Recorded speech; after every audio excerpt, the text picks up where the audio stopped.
함께 영화를 통해 교양을 높입니다. 듣고 보는 듣보 영화 지금 시작합니다. 안녕하세요. 안녕하세요. 안녕하세요. 약간 삼중 돌림 노래 같이. 네, 저는 도라이고요. 맞은편에 10월이고요. 저는 달달 보름입니다. 네, 반갑습니다.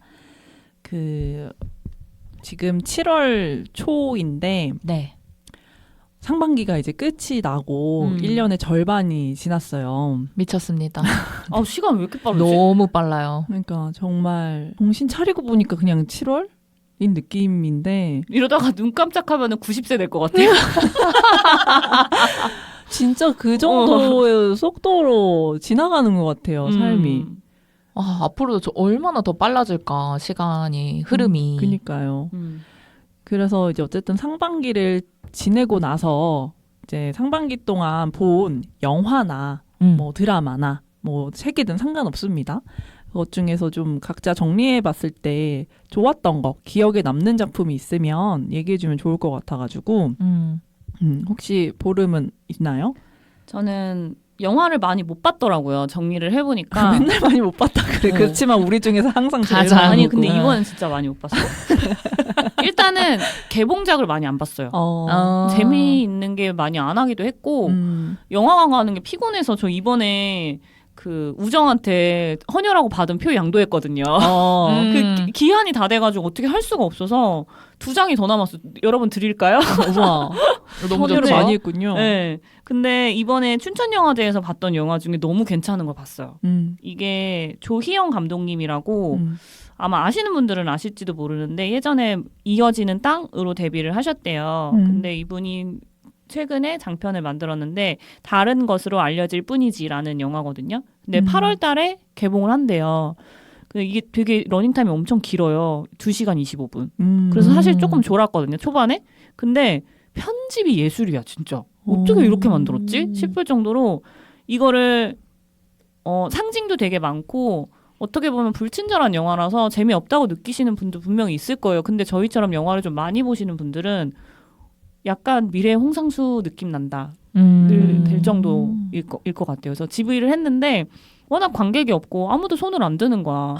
그래서 나라도 질문해야겠다 해서 손 들고 그 홍상수 감독님 느낌이 좀 많이 나는데 답변해 주실 수 있냐 했더니 플립들까지 같이 스텝으로 참여를 하시면서 작업을 같이 하셨대요. 그래서 영향을 좀 많이 받으신 것 같고 이번에도 그 작품 만들면서 만날 기회가 있어가지고 좀 조언을 구했는데 편집을 잘 해보라는 조언을 받고 편집에 되게 신경을 많이 쓰셨다고 하더라고요. 그래서 약간 홍상수 감독님 탑 느낌이 좀 많이 났어요. 그래서 이번에 보고 나서 이게 이제 약간 퍼즐 조각 맞춰지듯이 마지막에 맞춰지는 장면들이 좀 있어가지고 한 번 더 봐야 될 것 같아요. 길어가지고 다시 볼 수 있을지 모르겠지만. 8월이면 이제 네, 녹음상 다음 달에 개봉을 하겠네요. 네, 곧 개봉입니다. 10월은요? 저는 그냥 통틀어서 가장 기억에 남는 건 폭삭 속가수다 드라마가 진짜 완전 인생작이었던 것 같아요. 진짜 인생작 정도예요? 전 너무 재밌게 봤어요. 너무너무. 저는 시작도 안 했어요. 감정이 힘들까 봐. 저는 볼 생각도 없는데. 저는 그건 보고 싶어요. 이번에 무슨 보영이지? 미지의 서울. 네, 그거 좋다는 얘기는 들어서 재밌다고 그건 좀 하더라. 보고 싶더라고요. 맞아요. 저도 그거는 이제 좀 시작을 해보려고요. 드라마를 잘 보는 것 같아요, 10월이. 그죠? 드라마 항상 뭔가 드라마 얘기를 많이 해줬던 기억이. 드라마 많이 보는 것 같아요. 맞아요. 영화는 없었나요? 영화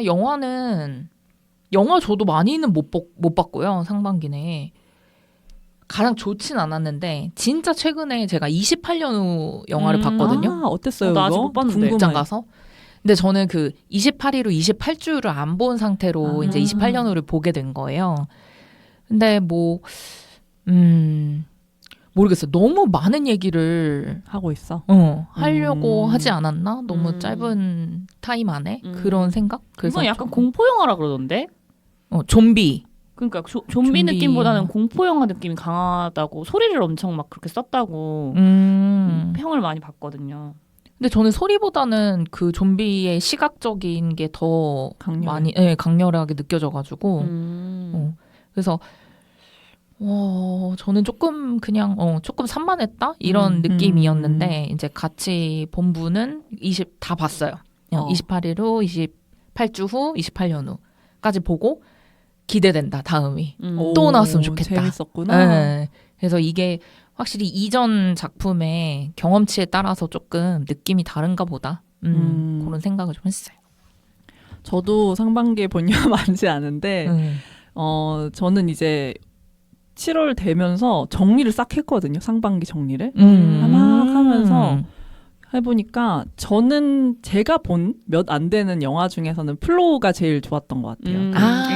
애니메이션. 근데 그거 진짜 아름답거든요. 너무 아름답고 되게 은근 철학적이에요. 철학적인 부분도 들어가 있어서 좋았고, 그리고 이제 작품이 되게 좋았다기보다는 그냥 오타쿠적인 기질로 즐겼던 영화는 파과. 나 아직 못 봤어, 그것도. 그게 막 작품이 엄청 잘 만들었다 이렇지는 않은데 애초에 그 구병모 작가의 파가 원작 자체가 굉장히 좋잖아요. 좋고 캐릭터가 굉장히 잘 만들어진 작품인데 영화에서 그 캐릭터를 진짜 잘 살렸고 또 두 배우가 너무 멋있어요. 그래서 약간 그런 맛에 좀 보는 재미가 있는 영화여서 안 보신 분들은 아마 이제 OTT에 올라왔거나 이제 곧 올라올 예정이니까 보시면 좋을 것 같아요. 왓챠에 풀렸던 것 같아요. 저 얼마 전에 국제도서관 가서 민규동 감독님 봤어요. 옆에 계시더라고요. 근데 어디서 봤지? 하면서 계속 쳐다봤어. 근데 옆에서 누가 감독님 이러길래 민규동 감독이구나. 뭐 사인을 받거나 하진 않고 네, 그냥 봤어요. 이렇게 그냥 봤군요. 잘 봤습니다, 감독님. 만나서 반가웠습니다. 영화는 안 봤지만 실물은 잘 봤다. 그리고 저 넷플릭스에 우리들의 사계절이라는 드라마 시리즈 있거든요. 그 스티브 커렐 나오고 되게 이거 코미디예요. 재밌어요. 그래서 약간 근데 생각보다 우리나라 사람들이 잘 모르는 것 같아서 일단 시즌 1밖에 안 나와 있는 상태인데 2가 이제 만들어질 예정인데 좀 재밌어서 추천드려보고 특히 유부녀들이 보면 좀 더 재밌어 할 만한 이런 콘텐츠예요. 드라마예요. 그런 건 어디서 봐요? 그 넷플릭스의 외국 드라마 같은 거는 알고리즘 타지 않으면 잘 안 뜨더라고, 추천이. 저는 근데 메인에 그냥 떴고, 근데 제가 스티브 커렐을 진짜 좋아해요. 네, 그래서 이 배우가 나오네? 해서 그냥 되게 가벼운 마음으로 틀었는데 너무 재밌어서 약간 후루룩 본 드라마입니다. 그 정도고, 자, 오늘의 영화는 이제 2025년 상반기, 그러니까 초에 가장 좀 핫했고, 사람들 입에서 굉장히 많이 오르내린 영화 아노라입니다.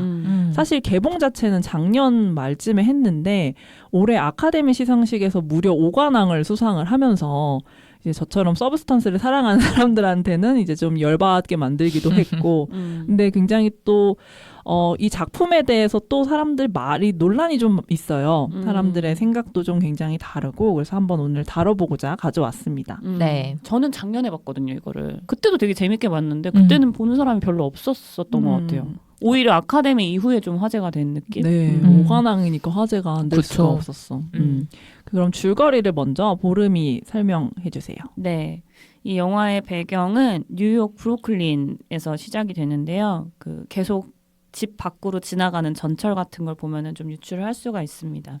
주인공은 아노라이고 거기서 쓰는 별명 같은 거는 애니라고 불러요.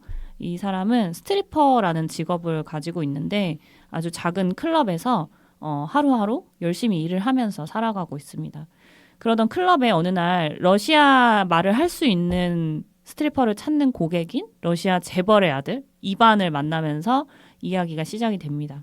이반은 아노라한테 완전 반하고 두 사람은 짧은 기간 동안 급속도로 가까워지고요. 그러다가 충동적으로 라스베가스로 날아가서 결혼식을 올립니다. 흔히 보는 어떤 클리셰죠. 영화에서 나오는. 그리고 아노라는 이반의 진심을 믿고 결혼의 모든 걸 걸면서 반지까지 받아내지만 어느 날 이반의 엄마 아빠가 결혼 사실을 알게 되면서 상황이 급변하게 됩니다. 재벌 아버지는 이 결혼을 없었던 일로 무효화시키기 위해서 보디가드를 뉴욕으로 보내고 보디가드라고 할 수가 있나 근데? 그냥 수하들이죠. 집안의 수하들. 수하들을 뉴욕으로 보내게 되고 아노라는 자기도 모르게 거대한 권력과 그들이 하고 있는 어떤 폭력 같은 걸 휘말리게 됩니다. 그 폭력의 상황에서 이반은 자기 혼자 살겠다고 도망쳐 버리는데요. 튀어. 연락이 끊기고 그들을 찾기 위해서 그 수하 부하들과 그 이반을 찾기 위해 이곳저곳을 돌아다니면서 어떠한 이야기들이 펼쳐지는데요. 그리고 나서 결국에는 엄마, 아빠, 그리고 이반, 그리고 그 함께 도와줬던 부하 직원들까지 함께 자리를 하게 되면서 결혼을 무효화하는 그 상황에 이르게 됩니다. 영화 자체가 사실 줄거리가 그렇게 많지는 않은 느낌인데 좀 길게 만든 것 같아요. 그리고 명확하게 1부, 2부, 3부 이렇게 딱 나눌 수 있는 그런 그 지점들이 있더라고요. 그래서 저는 사실 되게 재밌게 봤던 영화고 두 번 볼 때도 유쾌하게 본 영화입니다. 일단 감독은 션 베이커인데 이제 1971년생이고 미국인이에요. 그래서 이제 주로 좀 하위 문화에 속하는 인물들, 이민자, 그리고 최근에는 거의 성노동자를 위주로 영화를 굉장히 많이 담고 있고 리얼리즘이기도 하면서 굉장히 또 코미디스러운 부분을 굉장히 잘 다루는 영화입니다. 데뷔 자체는 2000년대 초반에 Four Letter Words라고 하는 영화로 데뷔를 했는데 근데 본격적으로 좀 사람들 입에 오르내리기 시작한 거는 2015년에 텐저린이라는 작품으로 좀 평단의 주목을 받고 그 이후에 이제 플로리다 프로젝트가 굉장히 이제 대박이 났죠. 작품성도 그렇고 굉장히 사람들이 사랑하는 지금까지도 사랑하는 영화 같아요.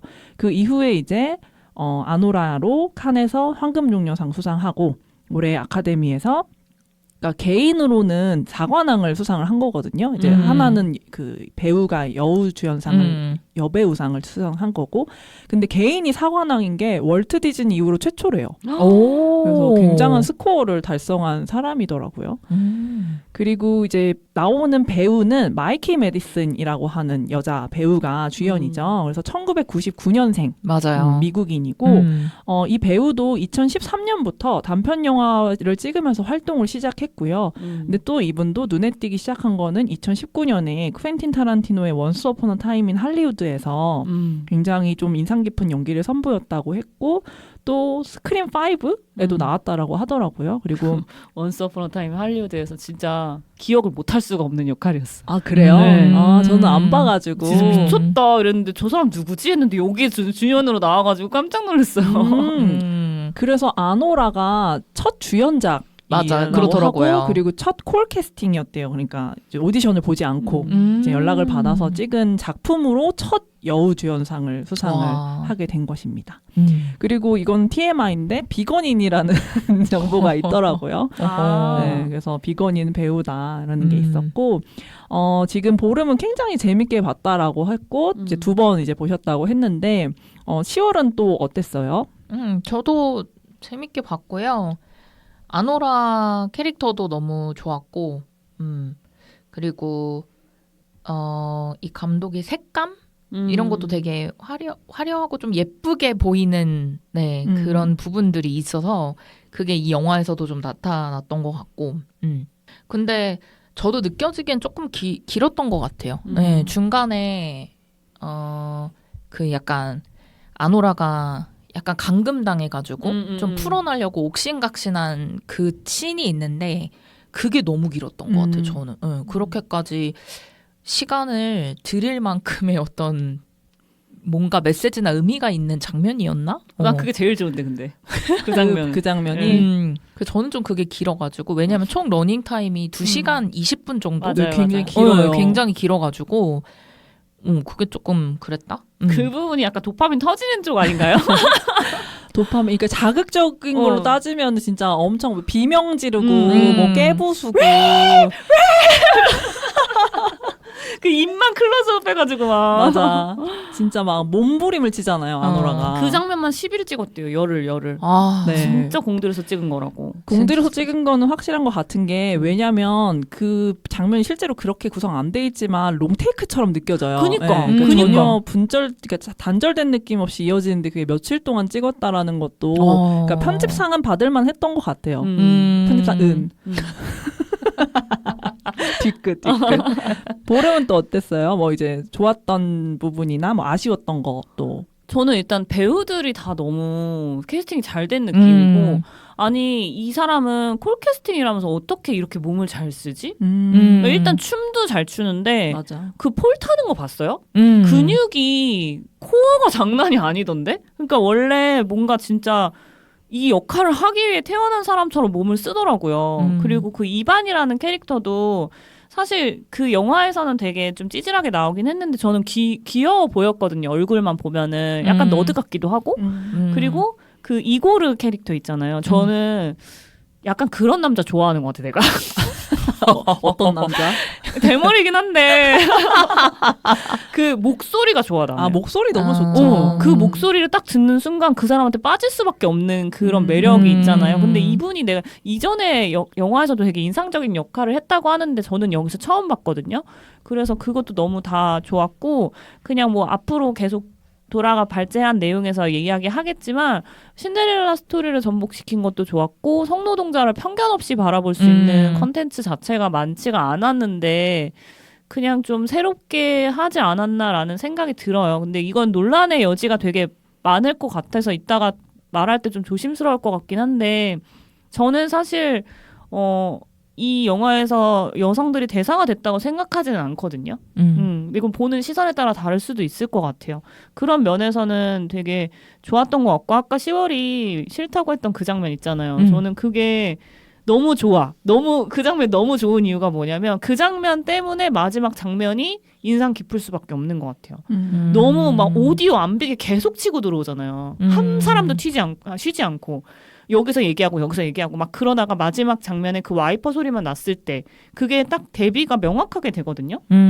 그리고 중간중간에 약간 플로리다 프로젝트를 떠올리게 하는 대사들이 막 있어요. 나 신혼여행 디즈니랜드 가고 싶어 막 이러고. 그러니까 약간 아노라가 무늬가 큰 느낌이 들 정도로 약간 그런 게 느껴지더라고. 네, 플로리다 프로젝트에서 무늬가 했던 말이나 대사 뭐 이런 것들이 중간중간 나오기도 하고 색을 보라 색깔이랑 오렌지 색깔을 적절하게 섞어서 썼거든요. 근데 보라색은 플로리다 프로젝트의 상징이었고 오렌지 색깔은 텐저린의 상징이잖아요. 그런 거를 좀 느낄 수밖에 없게 만들었더라고요. 그러니까 이 감독이 되게 똑똑한 게 전작을 궁금하게 만들 수밖에 없게 한 것 같아. 이 영화 보면서. 그리고 저는 그 노래가 너무 좋아요. 처음 시작할 때 나오는 그 노래가 중간중간에 한 번씩 이렇게 나오더라고요. 메인 테마가. 그 노래도 되게 잘 썼던 것 같고 그리고 여러 가지 인상 깊은 장면이 되게 많은데 저는 너는 나를 강간을 못한 이유는 니네가 찌질이니까 이렇게 얘기하잖아요. 근데 그걸 되게 생각을 많이 했어요. 저게 어떤 의미일까. 처음 봤을 때부터 엄청 생각을 많이 했는데 아노라는 어떤 그 권력 상황에서 항상 순응하면서 거기에서 생존하던 여성이잖아요. 근데 자기가 그 성노동을 하면서 느낄 수 있는 남자들은 항상 자기를 권력으로 짓누르던 그런 남성성밖에 못 본 거예요.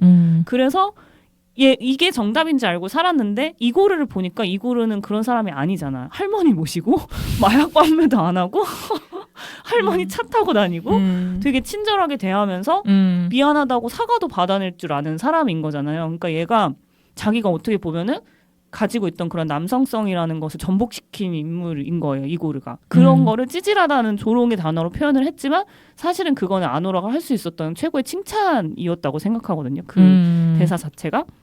그래서 그게 너무 인상적이고 그러니까 얘가 할 수 있는 말이 얘는 성노동자이기 때문에 자기 입에서 표현할 수 있는 말이 별로 없는 것 같아.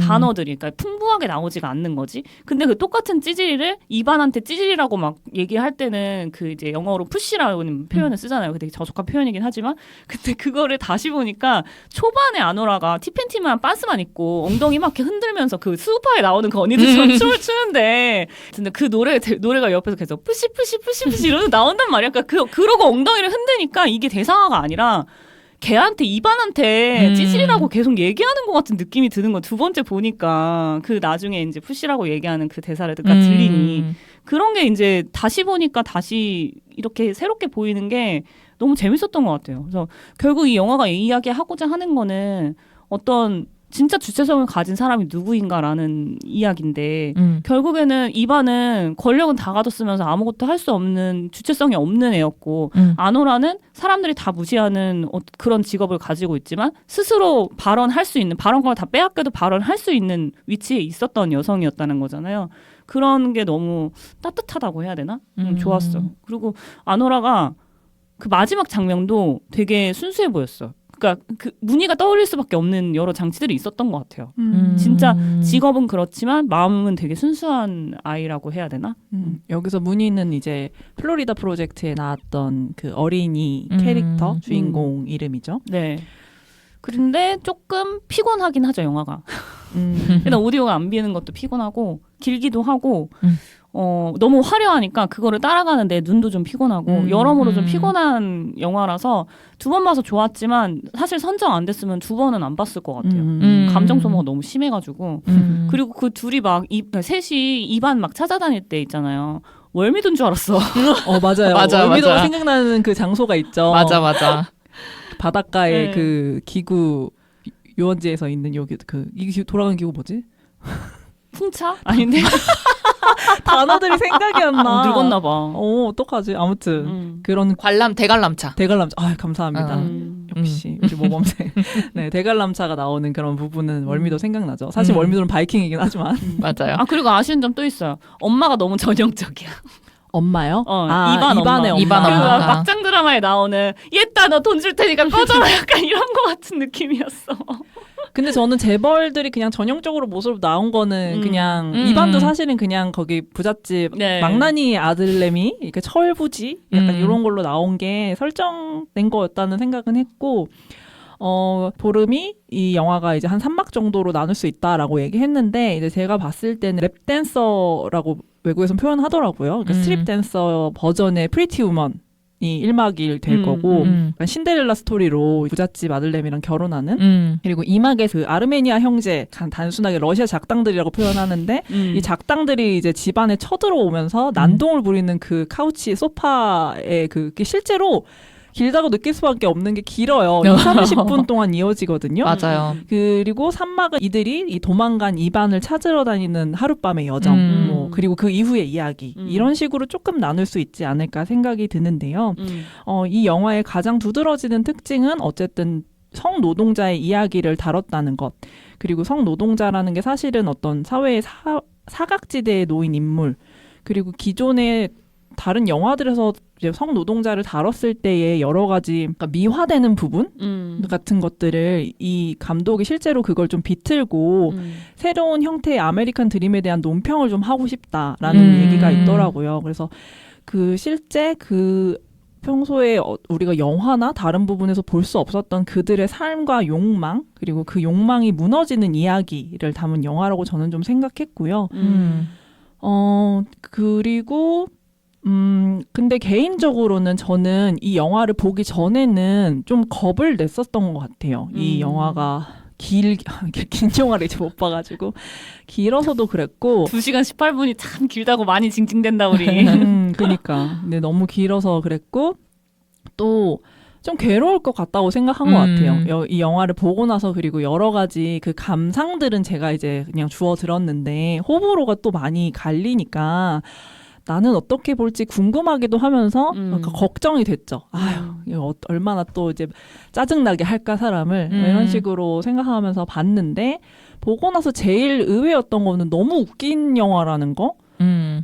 특히 저는 제가 예전에 이따가 얘기할 거긴 한데 예전에 어떤 러시아 영화 보고 너무 웃겨가지고 약간 미칠 뻔한 적이 있었는데 제가 러시아의 그 유머 코드가 너무 웃긴 것 같아요 저한테. 그래서 그 형제들 되게 뭐라 그러지 허당들이잖아요. 그러니까 걔네들이 하고 있는 그 슬랩스틱 코미디 같은 게 일단 너무 웃긴 거예요. 그래서 너무 웃겨가지고 이거 왜 이렇게 웃기지? 이런 식으로 생각하면서 봤고 그리고 나서 다 보고 나서는 근데 개인적으로 저는 이 영화를 뭐 굳이 따지자면 불호에 가깝습니다. 불호에 가까운 이유는 아까 이제 저는 말했듯이 이 영화의 좋은 점은 어쨌든 성노동자의 이야기를 다뤘다는 것이지만 사실은 저는 여기서 굉장히 대상화되고 있다고 느껴졌어요. 왜냐하면 특히 그 이반과의 섹스씬이 그렇게 많이 나올 필요가 있나? 이게 너무 저는 불편했거든요. 그게 왜냐하면 그 두 사람이 그냥 관계를 맺고 뭐 결혼하고 이런 식으로 가는 데 있어서 아예 없으면 안 되겠지만 필요한 장면이지만 너무 많이 나오는 거예요. 그리고 또 이반이 마지막에 도망갔는데 결국에는 그 처음에 아노라를 만났던 그 클럽에 가거든요. 그리고 그 아노라랑 사이가 안 좋은 그 여자의 빨간 머리 예, 뭔가 서비스를 받는다 그래야 되나? 하는데 그 장면도 저는 왜 그렇게 노골적으로 보여주는지 모르겠다. 그러니까 그런 장면들에서 이 감독이 의도한 바가 저한테는 전혀 보이지 않았고 무엇을 말하고 싶었는지도 느껴지지 않아서 저한테는 그냥 자극적인 장면을 재생산하고 있네 라고밖에 느끼지 않았고요. 그리고 어쨌든 저는 이건 좀 중요한 부분이라고 생각하는데 백인 남성 감독이 이런 영화를 연출했을 때의 그 부분이 너무 나이브했다라고 느끼기도 했던 것 같아요. 그러니까 사실은 서브스턴스랑 비교했을 때 서브스턴스는 엉덩이가 훨씬 더 내 눈앞에 있거든요. 아노라에 비하면.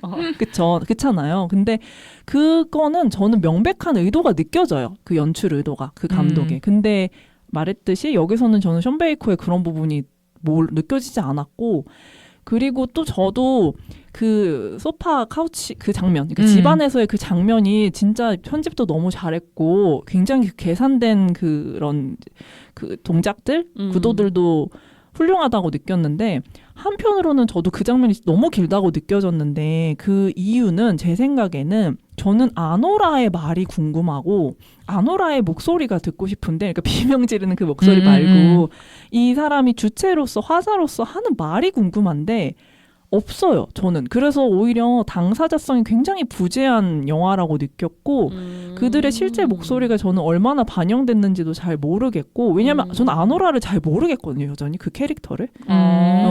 그 캐릭터에 뭐 전사가 굳이 나올 필요는 없죠. 그리고 엄마나 언니에 대한 부분은 조금 있고 근데 저는 아노라가 뭘 정말로 원했고 하는 애인지 잘 모르겠고 이 영화가 결국에는 그 마지막에 그 장면을 위해서 그냥 막 치달아 가는 그거고 오로지 마지막 장면에서만 그 여백을 주려고 하는데 저는 별로였어요. 그러니까 저는 좀 여백이 좀 더 많았으면 좋겠고 특히 그 장면 집안에서 장면 힘들었던 게 너무 시끄럽고 시끄럽긴 시끄러워. 네, 시끄럽고 너무 투머치한 부분이 있는 거예요. 물론 거기서 나오는 되게 재밌는 부분도 있지만 그리고 사실은 저는 여성들이라면 이걸 다 느꼈을 것 같은데 그 이반이 도망간 그 순간 있잖아요.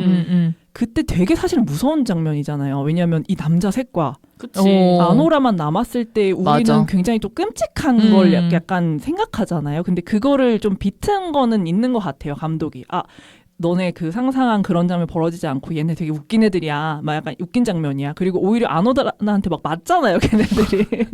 약간 기세가 막 맞는 그런 걸 깨는 그런 맛은 있지만 사실은 그 외에 어떤 역할을 했는지는 모르겠고 그리고 저는 개인적으로 로드무비를 굉장히 좋아하는 사람이라 개인적으로 제일 좋았던 거는 그들이 하룻밤에 여정으로 그 이반 찾으러 다니는 시퀀스였어요. 그거 멋진 하루 너무 생각나던데요? 그러니까 저는 제가 너무 로드무비만 좋아하니까 그것도 좋아한가 봐요. 그리고 마치 그 네 명이 그 비틀즈 걸어가는 것처럼 막 이렇게 나란히 한 줄로 막 걸어가는 그런 장면도 그렇고 플로리다 그리고 프로젝트 오마주 되는 장면도 되게 많은 것 같아요. 그리고 마치 그 동안에는 되게 동료가 된 것처럼 막 같이 밥도 먹고 차 안에서 막 시시닥시시닥 하는 이런 장면들은 전 너무 웃기고 오히려 너무 재밌고 되게 연출도 너무 잘했다라고 느꼈거든요. 근데 아까도 말했듯이 저는 주인공으로서 아노라가 가진 결핍과 외로움 그리고 욕망 같은 게 제대로 잘 드러나진 않았다고 느꼈던 것 같아요. 저는 그 부분에서 그렇게 보일 수밖에 없는 게 의도라고 생각하긴 했거든요. 왜냐하면 실제로 성노동자들의 목소리 들을 수 없잖아요. 계속 가려져 있고 그거를 얘기하려고 했던 부분인 것 같고 아무리 큰 소리를 내도 이 사람들의 진짜 본질의 목소리는 들리지 않는 거죠. 그리고 제가 알기로는 샘 베이커가 이거 만들 때 되게 많은 사람들과 인터뷰도 하고 같이 작업을 참여를 했다고 하더라고요. 시나리오 쓸 때 이 스트리퍼의 모습과 이런 것들을 만들기 위해서 그리고 그 클럽도 실제로 있는 곳이고 거기에 있는 거를 다 똑같이 담아내려고 애썼다라고도 하고요. 실제로 그 클럽에 가서 그 마이키랑도 그렇고 그러니까 여자 배우랑도 그렇고 자기 아내랑도 그 랩댄스도 경험하고 또 이 이야기가 실제 그 랩댄서 한 명의 경험이었다라고 해요. 그 재벌가랑 결혼했다가 이제 좀 버림받은 이런 얘기고 여전히 많은 성노동자들이 그런 이제 신분 상승의 욕망과 그런 부분을 갖고 있다라는 걸 보여주려고 했던 것 같아요. 그 실제 이야기를 통해서. 근데 저는 여전히 잘 모르겠습니다.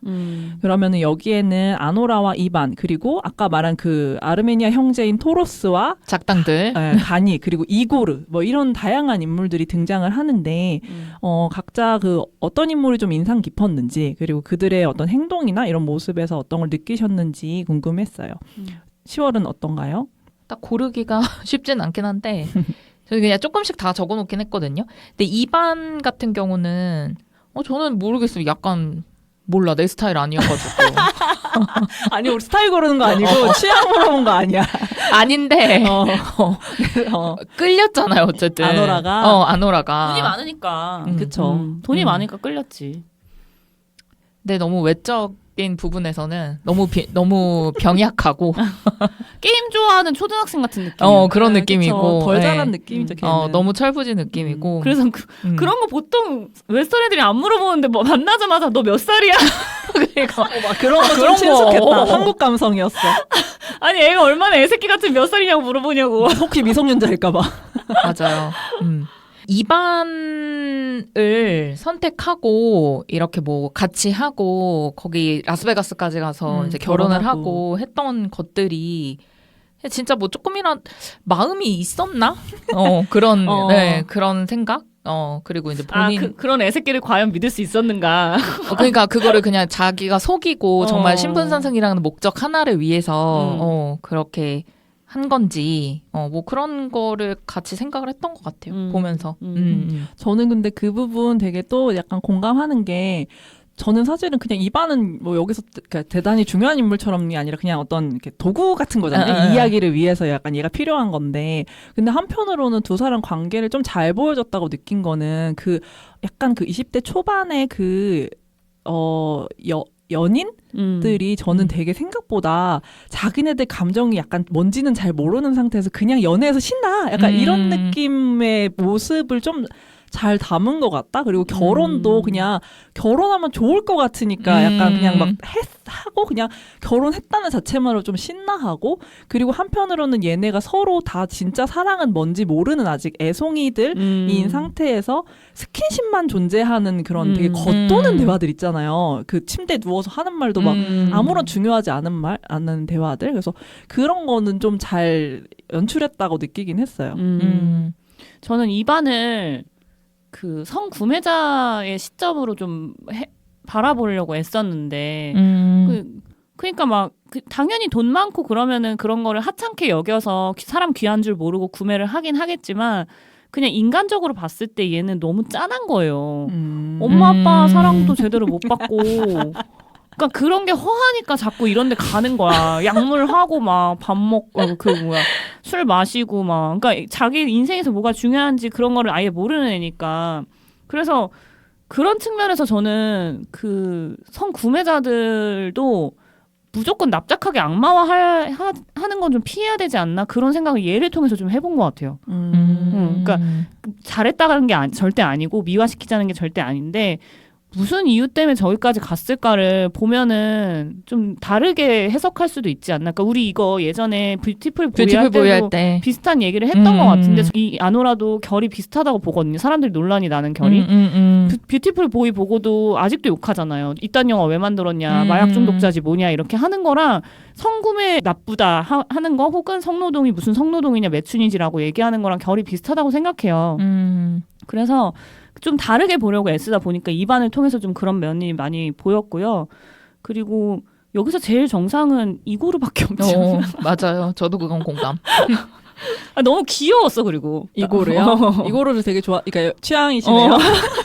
그러니까 처음에 딱 반했던 순간이 뭐냐면 처음에 이 영화 처음 봤을 때는 저 미친 새끼 뭐야 이랬거든요. 아노라를 약간 괴롭히는 것 같은 느낌이 들어서 처음 봤을 때. 근데 볼수록 걔는 진짜 오해잖아 다. 맞아요. 그러니까 생김새로 사람이 오해를 많이 당할 수밖에 없는 거죠. 그리고 여기서 또 알메니아인이라고 나오나? 알바니아. 아르메니아. 네, 그렇죠. 거기 그 사람들도 여기서 소수자인가 봐요. 러시아에서는. 네. 그런 것도 좀 어떻게 보면은 아노라가 가지고 있는 취약성이랑 공통되는 측면들이 있잖아요. 근데 또 거기다가 나도 그 약 좀 줘라고 했는데 나는 마약 거래 같은 거 안 해. 선 긋는 하는 것과 이건 우리 할머니가 먹는 약이야. 나 할머니 모시고 살잖아. 그리고 막 그러니까 어디서도 지금 예상할 수 없는 답변들이 자꾸 얘 입을 통해서 나오니까 내가 가지고 있는 어떤 편견도 이고르의 어떤 외형 그리고 대사를 통해서 좀 많이 본 것 같고요. 그리고 저는 아노라가 왜 애니라는 이름을 쓸까 이것도 고민을 해봤는데 아노라가 원래 성류라는 뜻이라고 중간에 잠깐 나오잖아요. 마지막 후반부에 이고르가 찾아보면서 아노라는 성류라는 뜻이네. 근데 그딴 건 중요한 게 아니고 미국에서는 그냥 이름 뜻은 아무것도 중요한 게 아니야라고 하는데 한국에서도 이름 뜻 되게 중요하잖아요. 저는 그게 정체성이라고 보거든요. 근데 N이라는 이름이 사실 이렇게 그 영어로 표현하면 ANNI인데 다르게 표현하면 ANY, N이원의 그 N이잖아요. 그러니까 익명 혹은 아무나 될 수 있는 걸로 자기가 픽해서 이름을 고른 것 같은 느낌이 들어가지고 진짜 이 목소리가 나지 않는 정말 그 익명의 소수인 약자 이런 사람을 대표하는 이름인 것 같다는 생각이 들더라고요. 이 영화에서 그리고 이제 두 명의 그 형제, 이제 토로스와 가닉이 또 굉장히 중요한 역할들을 좀 하는데요. 이제 토로스 같은 경우는 그 자카로프 가문, 이반의 그 가문의 하수인 중에서 이제 가장 좀 높은 서열에 있는. 뭐 하는 사람이야? 약간 집안의 매니저지. 아니 그러니까 근데 그 성직자예요? 처음에 뭐 이상한 거 입고 있었잖아. 그거는 모르겠어요. 근데 약간 아르메니아인이고 거기에 이제 약간 그러니까 이게 좀 이민자 얘기를 또 담고 있는 거잖아요. 그러니까 정착하기 위해서 그런 이제 성직자 활동을 하는 것처럼 저는 좀 이해를 했거든요. 그리고 이제 이 뒤치다거리를 굉장히 많이 다 담당해가지고 그 집안에서 엄마 아빠가 챙기지 않는 입안에 막 어린 시절부터 막 뒤치다거리를 다 해온 요런 사람이고 그 동생이 이제 가닉은 이제 토로스 동생으로 이제 개그 담당이에요. 그래서 이제 코뼈 부러지고 피나고 넘어지고 빙판에서 넘어지고 그리고 차에선 토하고 요런 이제 개그를 담당하고 있는 가닉이 있고요. 그래서 사실은 이 영화가 되게 또 계급 우화입니다. 어떻게 보면. 그래서 그런 블랙 코미디 같은 걸 다루고 있는 거고 사실은 이제 그 수하인 두 사람도 방금 말했듯이 이민자로서 굉장히 낮은 계급에 이제 위치하고 있는 사람들이고 사실은 이 집안에서 이제 러시아 자카로프 그 가문에서 이 사람들은 사실은 더러운 일에 손을 하나도 안 대고 맞아. 그냥 외주를 주는 거잖아요. 근데 또 이 외주를 받은 게 이고르인 거고 그리고 또 여성으로서 그리고 스트립 댄서로서 사회에 굉장히 사각지대에 있는 계급인 아노라. 이들이 치고받고 싸우는 얘기가 저는 한편으로는 또 기생충 생각도 나더라고요. 맞아. 이 계급의 하위 계급에 있는 사람들끼리 서로 치고받고 싸우고 사실은 문제는 다 해결해 주지만 정작 그냥 손 닦고 떠나는 거는 이제 그 이반과 그 가문인 거죠. 그래서 이런 부분들이 저는 좀 되게 계급성을 굉장히 또 잘 다룬 블랙 코미디 영화로서 좋았다라고 느꼈고 그리고 이고르도 아까 보름이 얘기해두긴 했지만 이고르는 사실은 영화 구조상의 이반의 대조점에 위치하고 있는 인물로 볼 수 있어요. 그러니까 외모도 그렇고 계급도 그렇고 아노라를 대하는 방식에 있어서도 그렇고 그리고 저도 이 인물이 아노라의 트라우마를 보여주기 위한 인물로 느꼈어요. 그게 강간범의 눈이라고 하는 이런 표현 같은 거에서 남자들이 거의 자기가 겪어왔던 남자들은 그런 자기 고객이거나 강간범이었을 거기 때문에 그런 식으로 이고르를 바라보는 모습도 그랬고 이거는 그냥 샀다가 보니까 나온 건데 어떤 사람은 그러니까 이 션 베이커가 실제로 그 이창동 감독을 굉장히 좋아하더라고요. 그래서 미량을 굉장히 좋아하는데 어떤 사람은 이고르가 미량의 송강호 캐릭터랑 좀 비슷했다. 요런 얘기도 있었어요. 그러니까 약간 옆에서 그런가? 근데 저는 좀 비슷한 부분이 있다고 난 전혀 지금 대칭이 안 돼가지고. 이제 영화가 이제 너무 다르다 보니까 그런데 약간은 그 곁에서 계속 머물고 약간은 이제 이 구원은 아니지만 곁에서 좀 지켜주는 이런 역할을 하는 거에서 그런 걸 느끼신 것 같긴 했는데 좀 색다른 관점이어서 좀 재밌었고 그리고 또 이 영화에서 재밌는 부분 중에 하나는 언어적인 부분인데 처음에는 아노라가 러시아어를 할 수 있음에도 하지 않아요. 영어를 쓰거든요. 그리고 이반이 계속 러시아어 하라고 해도 영어를 씁니다. 근데 언제부터 러시아어를 하기 시작하냐면 결혼하고 나서부터 러시아어를 막 열심히 연습을 해요. 근데 저는 거기서 그 아노라의 불안함이 너무 느껴진다고 생각한 것 같아요. 얘도 물론 얘를 믿고 결혼했지만 계속 확인하잖아요. 너 부모님한테 얘기했어? 게임하는데 옆에서 껴안고 안 떨어져. 불편할 텐데 근데 안 떨어져. 맞아. 그리고 그 아노라가 러시아어로 말하면 이반이 평가하거든요. 뭐 발음이 뭐 어쩌고저쩌고 막 이런 식으로 하고 그리고 재밌는 게 그 입안에 엄마가 나타났을 때 가장 처음으로 한 말이 러시아어를 지적하는 거란 말이에요. 그래서 여기서의 그 러시아어도 어떤 계급성을 나타내는 부분이기도 하고요. 그래서 그런 부분들은 굉장히 장치적인 요소가 잘 들어가 있는 영화였습니다. 부모님도 좀 특이했던 것 같은 게 아빠가 좀 또라이 같지 않아요? 아빠 옆에서 계속 막 웃잖아. 그렇죠. 뭐 난리 치는데 그냥 막 왜냐면 자기 일 아니거든요. 맞아. 자기랑 상관도 없는 사람이니까. 그러니까 여기서 치닥거리를 하는 그 주체가 다 엄마야. 그러니까 네임드는 아빠인데 엄마가 사실은 모든 실세와 어떤 그런 역할을 다 하고 있는 느낌이 딱 들더라고요. 그리고 약간 러시아가 사실은 미국이랑 되게 다르잖아요. 그 자본주의랑 대항하는 공산주의 체제를 가지고 있는 나라였음에도 불구하고 지금 거기에서 이제 자본으로 승승장구한 집안의 이야기다 보니까 이 가문 자체가 되게 뭐라고 해야 되지? 그 묘하게 섞여 있는 그게 되게 신기하더라고요. 그리고 이때 당시에 우크라이나랑 러시아랑 계속 전쟁 중이었어가지고 논란이 좀 많았다고 하더라고요. 그럴 수도 있겠네요. 하필이면 왜 러시아 주인공을 썼냐 막 이렇게 얘기하면서. 그러면 이제 여기서 영화에서 사실은 제일 중요한 장면인 마지막 장면에서의 아노라의 행동이 어떤 의미라고 보셨는지도 궁금했습니다. 근데 보름은 어떻게 보셨어요?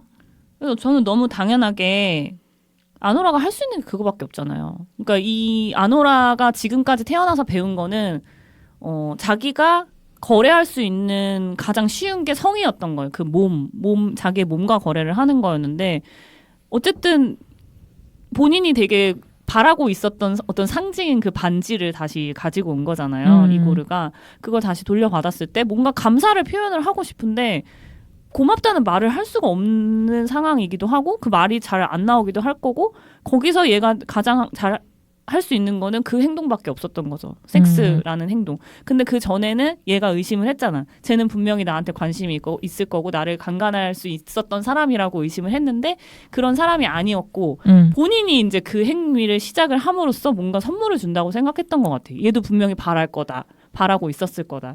근데 결국에는 그 행동을 하면서 속상해 하잖아요. 그러니까 거기서 뭔가 자기가 그렇게밖에 할 수 없는 자기 자신을 직면했다고 해야 되나? 그거를 본 것 같아요. 그래서 속상해하고 울었던 것 같아. 그 장면 되게 많이 울었어요. 사실 보면서.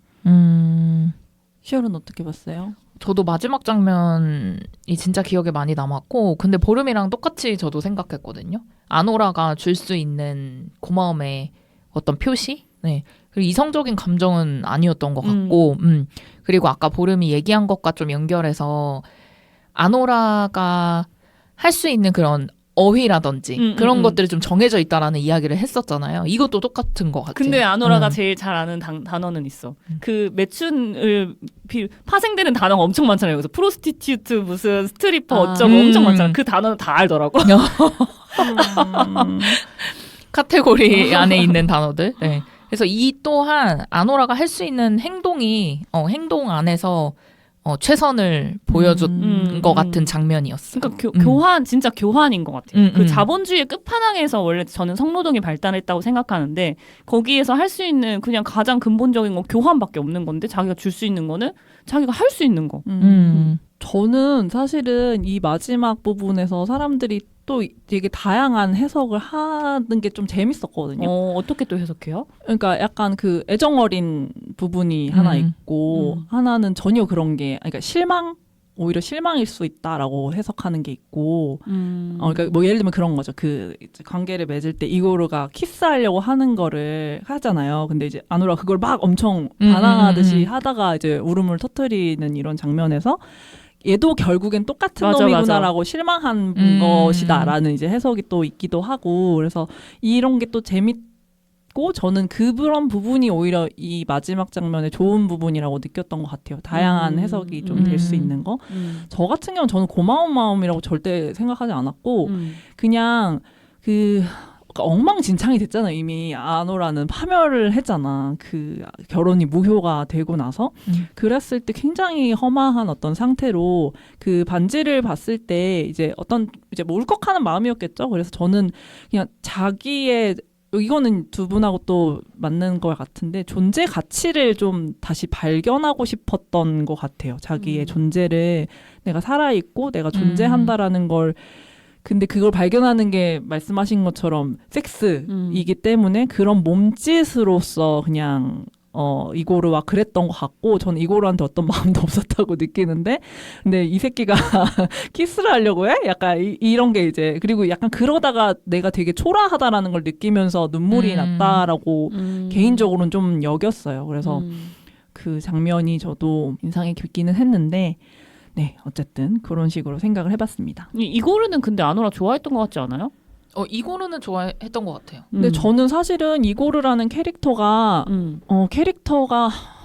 좋고 싫고를 떠나서 되게 자기적이라고 좀 느꼈던 것 같고요. 그렇긴 해. 네, 왜냐하면 현실에는 없는 남자인데 그래서 한편으로는 션 베이커가 그냥 너무 자기 자신을 캐릭터로 만들어 놓고 나 이렇게 안전한 남자야라고 말하고 있는 것 같아서 전 좀 거부감이 좀 들었어요. 그럴 수 있을 것 같아요. 네, 근데 캐릭터로서는 충분히 매력적이고 그리고 그 배우가 엄청 매력적인 것 같아요. 아까 목소리 얘기도 했지만 배우가 연기를 너무 잘하고 매력적이어서 더 그 캐릭터가 살았던 것 같은데. 맞아. 그런 남자가 어딨어 근데. 그러니까 맞아. 저는 좀 그래서 말도 안 돼. 약간 이런 식으로 좀 생각하면서 봤던 것 같아.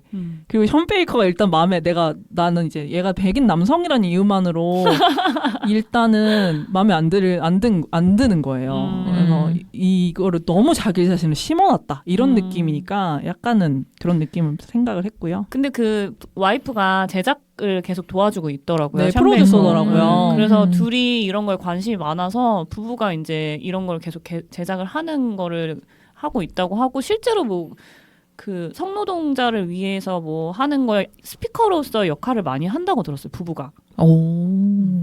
그러면은 이 영화에서 션 베이커가 어쨌든 이제 영화를 통해서 계속해서 성노동자 얘기를 다루고 있잖아요. 성산업과 성노동자를 다룬 방식에 대해서 어떻게 생각하시는지 그리고 개인으로서 그냥 성노동에 대해서 각자 생각하는 게 있으시다면 얘기해 주시면 좋을 것 같습니다.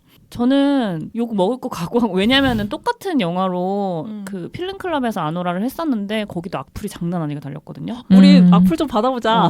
근데 아니 김혜리 기자라는 그 네임드인 사람이 성노동자로 두둔했다고 그런 악플이 달리는데 우리가 말 잘못하면은 뭐 더 우린 어차피 관심 있는 사람이 별로 없어서. 저는 사실 성노동이라는 단어를 안 지도 얼마 안 됐고 단어를 안 지는 오래됐는데 왜 이렇게 쓰는지 정확히 안 지가 얼마 안 된 것 같아요. 근데 이거는 인정 뭐 반대 이런 걸 떠나서 이게 왜 이렇게 쓰이지라고 이 인식을 바꿨던 게 누구냐면 홍칼리 작가님이거든요. 그래서 제가 몇 번 얘기를 했던 것 같은데 저는 홍칼리 작가님을 10년 전부터 페이스북 하면서 팔로우를 하던 분이에요. 그분이 지금은 되게 이제 유명해지긴 했지만 무당이 되시면서 근데 그 전에도 그분의 페이스북을 보면서 되게 많은 생각을 했던 게 여성의 몸에 대해서 진짜 많은 이야기를 했었거든요. 근데 그때 이제 혼자 뭐 자위를 했던 경험이라든가 아니면 남자를 만나서 성노동을 했다라는 경험들을 그때 막 스스럼 없이 그 공개된 페이스북에 올리는 걸 보고 이 사람은 뭐 하는 사람인지 하면서 계속 이제 팔로우를 하고 있었어요. 근데 그분이 2017년에 냈던 책이었나? 붉은 선이라는 에세이집을 냈는데 거기에 본인이 성노동을 했던 경험들 이런 것들을 엄청 많이 담아냈거든요. 그걸 보면서 인식이 되게 많이 바뀌었던 것 같아요. 아 이거는 그냥 노동이구나. 근데 그 책을 읽을 때까지만 해도 완전히 그 사람들에 대한 어떤 그 사람들이란 건 되게 타자 같다. 그 성노동을 하시는 분들에 대한 그 선입견이 완전 벗겨진 건 아니었는데 그 이면에는 성노동을 하는 사람이 아니고 성구매자에 대한 그런 게 있었던 것 같아요. 근데 거기에서는 성구매하는 사람에 대해서도 편견 없이 이야기를 하거든요. 그 에세이에서. 그래서 이게 되게 어려운 게 저는 페미니스트지만 기혼 페미니스트잖아요. 그러니까 이 가정이 자꾸 붙는 거야. 만약에 내 남편이 성구매를 한다면? 그러면 성노동자 두둔할 수 있을까? 이런 가정이 자꾸 붙게 되는 거죠. 그래서 사실을 판단은 지금 보류를 하고 있어요. 그런데 성구매에 대한 판단은 보류를 하고 있지만 성노동자에 대해서는 더 이상 낙인을 찍으면은 더 이 문제가 해결이 안 된다고 생각하기 때문에 저는 이런 컨텐츠 만드는 거 엄청 찬성이고 같은 그 뷰티풀보이 나왔던 것처럼 똑같이 낙인은 전혀 도움이 되지 않는다. 앞으로 이 사람들이 어떻게 일을 해 나가야 될지 도와주려면 그 낙인을 먼저 풀어야 되는데 그러려면 이런 영화나 이야기들이 더 많이 만들어져야 되지 않나 싶어요. 그래서 저는 션 베이커가 뭐 백인 남성이라는 거 저는 그것도 일종의 어떤 편견이라고 봐요. 그런 사람도 이거 만들 수도 있다라고 그냥 좀 그런 거 내려놓고 보면은 이게 시작이 된다면 실제로 당사자성을 가진 사람들의 이야기가 더 많이 나올 수도 있지 않을까? 저는 성노동자를 어쨌든 주인공으로 해서 계속 그 비슷한 약간 시리즈까지는 아니지만 비슷한 주제로 계속 영화를 이제 만들고 계신 부분에서는 너무 좋고 잘 하고 있다라는 생각이 좀 들고 그리고 아노라도 굉장히 불쌍한 느낌은 아니잖아요. 영화에서. 왜냐면 막 사대보험해달라고 그러거든요. 그게 성노동을 얘기하는 거 진짜. 그리고 진짜 자기의 일 그냥 열심히 하는 그냥 똑같은 사람들처럼 보이고 불합리한 거에 있어서 막 앙앙할 수 있는 앙앙할 수 있는 그렇게 그려졌기 때문에 되게 불쌍하게 보이지 않았다는 것, 네, 그런 것도 되게 잘 표현이 된 것 같고 이 성노동과 관련해서 저는 아직도 조금 보수적인 면이 좀 있는 것 같아요. 네, 뭐 노동의 종류는 워낙 많고 하다 보니까 완전 뭐 이해라고 해야 되나? 모르겠어요. 이것도 뭐 어떤 표현이 맞을지는 모르겠는데 조금 아직까지는 좀 보수적인 입장이다. 인 것 같습니다. 저는. 네. 제가 아까 말한 그 백인 남성이라는 부분은 백인 남성이기 때문에 이런 영화를 만들면 안 된다라는 거는 아니고요. 백인 남성이기 때문에 아주 많이 조심해야 된다라는 거예요. 저는 그게 굉장히 큰 차이가 있다라고 느끼거든요. 일단은 이 성노동과 관련해서 국내에서 최근에 이슈는 뭐가 있냐면 가장 대표적인 걸로는 그 경기도 파주시에 있는 용주골이 폐쇄되는 일이 지금 현재 정리가 되고 있거든요. 그래서 이 용주골이라는 곳은 원래 6.25 전쟁 당시에 미군 기지가 드러나면서 형성된 국내 최대 규모의 성매매 직결지였습니다. 그래서 한때는 200여 곳이 밀집이 돼 있었고 종사자가 500에서 600명 정도 이를 정도의 대규모였는데 그래서 그게 이제 1960년대 이제 기지촌에서 시작돼서 한국의 텍사스 뭐 이런 표현이 불리기도 했더라고요. 근데 어쨌든 이때의 그 성매매 시장이라는 게 형성된 거는 사회적으로 굉장히 취약한 여성과 그 포주 그리고 사실은 불법이라고 규정해놓고 성매매 산업을 오랜 기간 묵인한 국가 이런 세 요소가 맞물린 결과거든요. 그리고 이때에는 성매매 조종사 여성을 약간 애국가로 칭송하기도 했어요. 왜냐하면 미군 기지에서 미군들을 상대를 하니까. 근데 그 이후에 이 미군 기지가 이제 나가게 되면서 이들을 그냥 내버려 또 둔 거예요. 왜냐하면 이 한꺼번에 없앨 수는 없고 그래서 1961년에 윤락행위 방지법이 성매매 금지한다는 내용을 다루기는 했는데 예외 조항을 둬서 막 파주, 동두천, 의정부, 의태원 등의 미군기지 인근과 이런 부분만 단속해서 제외한 거죠. 왜냐면 미군기지에서 거기를 이용해야 되니까.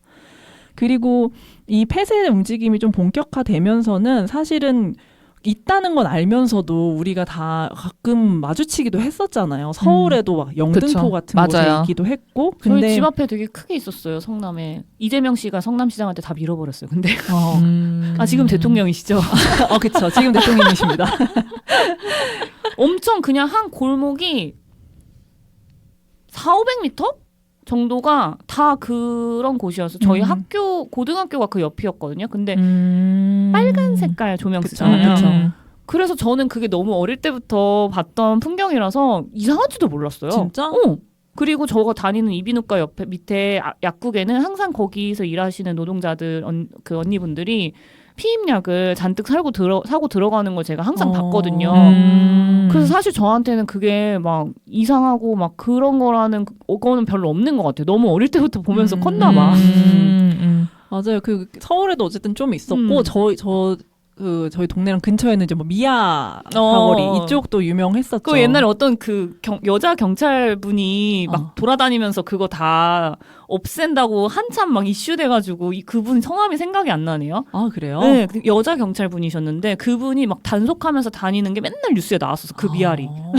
맞아 미아리라고 불렸었는데 근데 지금 사실은 그때도 다들 불법이라고도 하면서도 암묵적으로 공공연하게 그냥 내버려 뒀던 거예요. 맞아요. 저는 이게 되게 국가적인 부분에서 그렇게 방치를 해놓고 문제가 이제 되니까 사실 문제가 뭔 문제냐면 지금 용주골을 폐쇄하고 이제 사실 그 밀어버리는 이유도 부동산 문제거든요. 그치. 집이 들어와야 되는데 여기를 차지하고 있으니까 미는 거긴 해요. 근데 물론 이제 성매매나 성산업에 대한 부분에서 이제 바꿔야 되는 부분도 있어서 그런 거기도 하지만 사실은 부동산 문제가 없다고는 할 수 없고 근데 여기서의 문제점은 사실은 그런 것 같아요. 지금 이 성매매 그리고 성노동이라는 게 불법인 상태에서는 사실은 성노동자는 보호를 받지 못해요. 맞아요. 예를 들면 그냥 범죄자로 취급을 당하기 때문에 그냥 어떤 피해를 당했을 때, 예를 들면 폭력에도 노출이 많이 될 거고 이랬을 때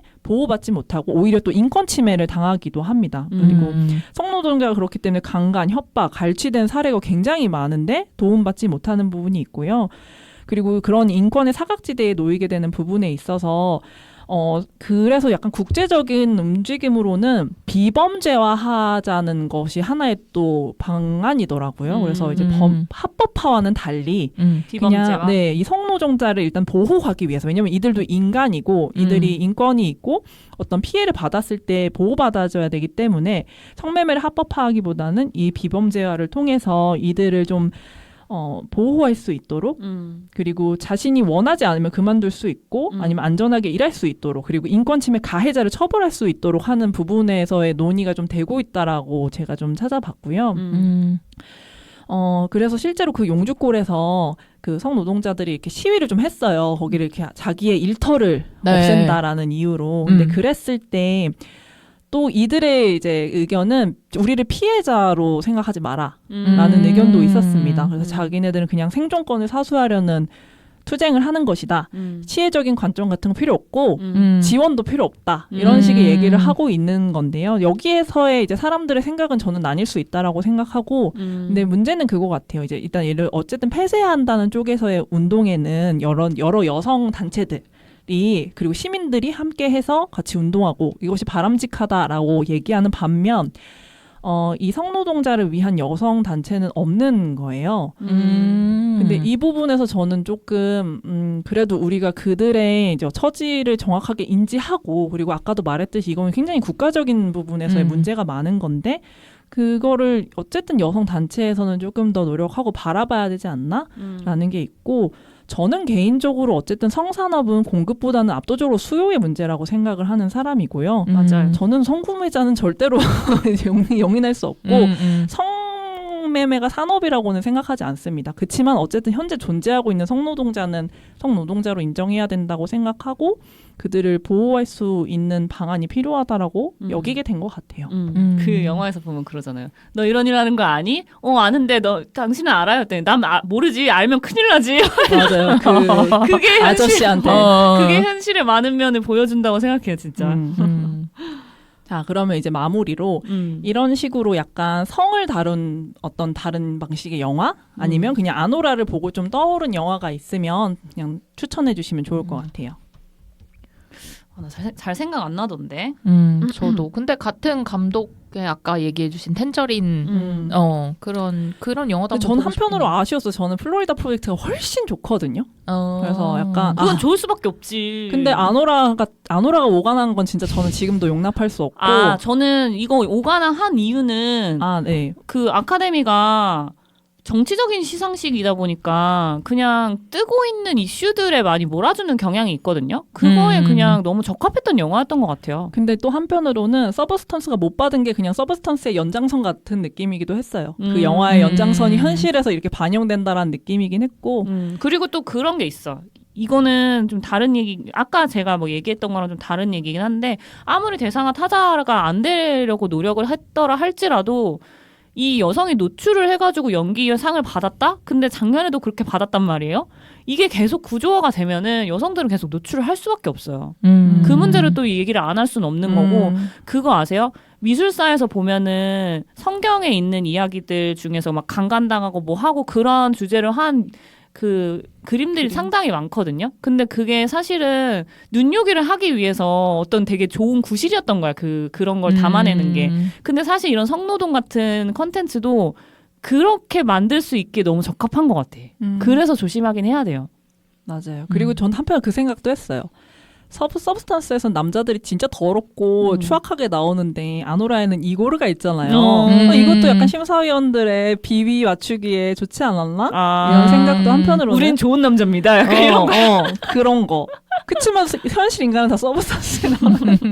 아무튼 저는 뭐 생각났냐면 이건 좀 그냥 완전 다른 영화예요. 그냥 저는 여성의 약간 성과 몸을 다룬 영화 중에 저희가 득보에서 다룬 적이 있는 굿럭 투 유 리오 그랜드라는 영화가 있어요. 맞아. 이것도 영화가 되게 좋고 내용도 좋은데 모르는 분들이 많을 것 같아서 한번 보시고 저희 방송도 들으시면 좋겠다. 맞아요. 생각했습니다. 저도 그거 생각났었어요.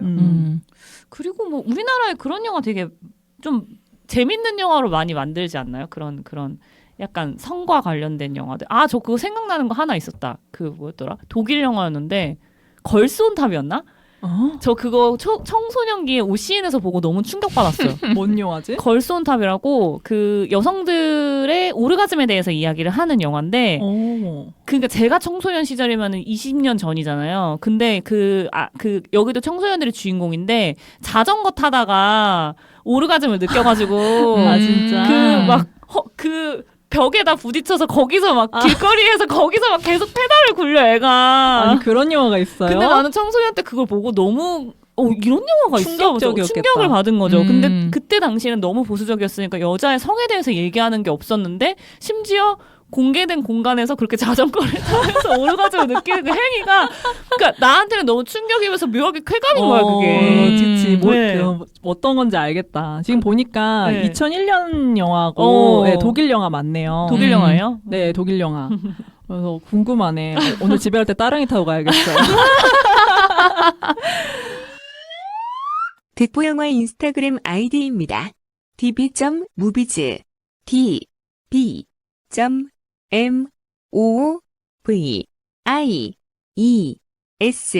많은 관심 부탁드립니다.